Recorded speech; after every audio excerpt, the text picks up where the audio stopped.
বাংলাদেশ আরো বেটার একটা investment climate হিসেবে। আশিক চৌধুরী সম্প্রতি সবার মুখে মুখে শোনা যাচ্ছে এই তরুণ তুর্কের নাম। সামাজিক যোগাযোগ মাধ্যম থেকে শুরু করে চায়ের দোকান সবখানেই আশিক চৌধুরীর বন্দনা। ঐতিহাসিক ৫ আগস্ট শেখ হাসিনা পালানোর পর দেশ পরিচালনার দায়িত্ব কাঁধে নেন নোবেল বিজয়ী অর্থনীতিবিদ ডক্টর মুহাম্মদ ইউনুস। তারই ১ মাস পর সিঙ্গাপুর থেকে আশিক চৌধুরীকে উড়িয়ে এনে বাংলাদেশ বিনিয়োগ উন্নয়ন কর্তৃপক্ষের নির্বাহী চেয়ারম্যানের দায়িত্ব দেন তিনি। আশিক কি পালন করতে পারবেন এই গুরুদায়িত্ব, তা নিয়ে শঙ্কা ছিল অনেকেরই মনে। কিন্তু মাত্র ৬ মাসেই নিজেকে মেলে ধরেন তরুণ আশিক। এরই মধ্যে তিনি সৃষ্টি করেছেন দেশে বৈদেশিক বিনিয়োগের বিশাল সুযোগ। বাংলাদেশের মাটিতে রীতিমতো সমাবেশ ঘটিয়ে দিয়েছেন নাসা, স্টারলিংক সহ বিশ্বসেরা প্রতিষ্ঠানগুলোর কর্তাদের, যা তাকে পৌঁছে দিয়েছে আলোচনার কেন্দ্রবিন্দুতে। এখন সবার প্রশ্ন, কে এই আশিক চৌধুরী, তার উত্থানই বা কোথা থেকে? আশিক চৌধুরীর পুরো নাম চৌধুরী আশিক মাহমুদ বিন হারুন। জন্ম চাঁদপুরে হলেও বাবার পেশাগত কারণে তার শৈশব কাটে যশোরে। তিনি সিলেট ক্যাডেট কলেজ ও ঢাকা রেসিডেন্সিয়াল মডেল কলেজ থেকে উচ্চ মাধ্যমিক পেরিয়ে ভর্তি হন ঢাকা বিশ্ববিদ্যালয়ের ব্যবসা প্রশাসন ইনস্টিটিউটে। সেখান থেকে স্নাতক সম্পন্ন করে চলে যান যুক্তরাজ্যে। লন্ডনের বিজনেস স্কুল থেকে ফাইন্যান্সে সম্পন্ন করেন স্নাতকোত্তর।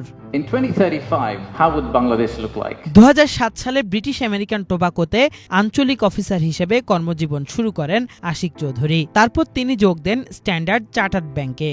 সেখানে সবশেষ ২০১১ সালে ল্যান্ডিং স্ট্র্যাটেজি এবং ফিনান্সিয়াল প্ল্যানিং বিভাগের ম্যানেজারের দায়িত্ব পালন করেন।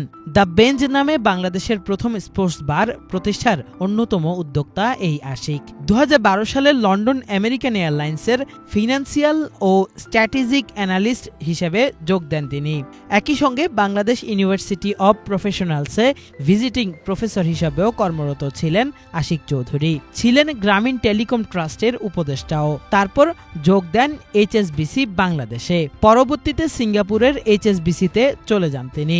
সেখান থেকে তাকে ডেকে এনে বাংলাদেশ বিনিয়োগ উন্নয়ন কর্তৃপক্ষ ও বাংলাদেশ অর্থনৈতিক অঞ্চল কর্তৃপক্ষের নির্বাহী চেয়ারম্যানের দায়িত্ব দেন ডক্টর মুহাম্মদ ইউনুস।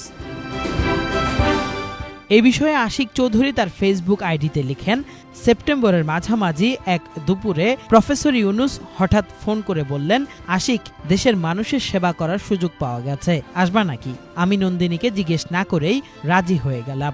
জানতাম ও কোনোদিন মানা করবে না। সো ৪৯ সেকেন্ডের এক হোয়াটসঅ্যাপ কলে আমরা সিঙ্গাপুরের বিলাসী জীবন ছেড়ে ছুড়ে দেশের পথে রওনা দিলাম বিনিয়োগ উন্নয়ন কর্তৃপক্ষের দায়িত্বে, বন্ধুদের ভাষায় বাংলাদেশের চিফ মার্কেটিং অফিসার হিসেবে। আশিক চৌধুরী একজন পেশাদার স্কাইডাইভারও। তিনি সমুদ্রপৃষ্ঠের ৪১,০০০ ফিট উপর থেকে বাংলাদেশের পতাকা নিয়ে ঝাঁপ দিয়ে বিশ্ব রেকর্ড গড়েছেন। এত উচ্চতা থেকে কোনো ব্যানার বা পতাকা নিয়ে ঝাঁপ দেওয়া প্রথম ব্যক্তি হিসেবে গ্রিনিচ বুক অব ওয়ার্ল্ডে নাম লেখান তিনি।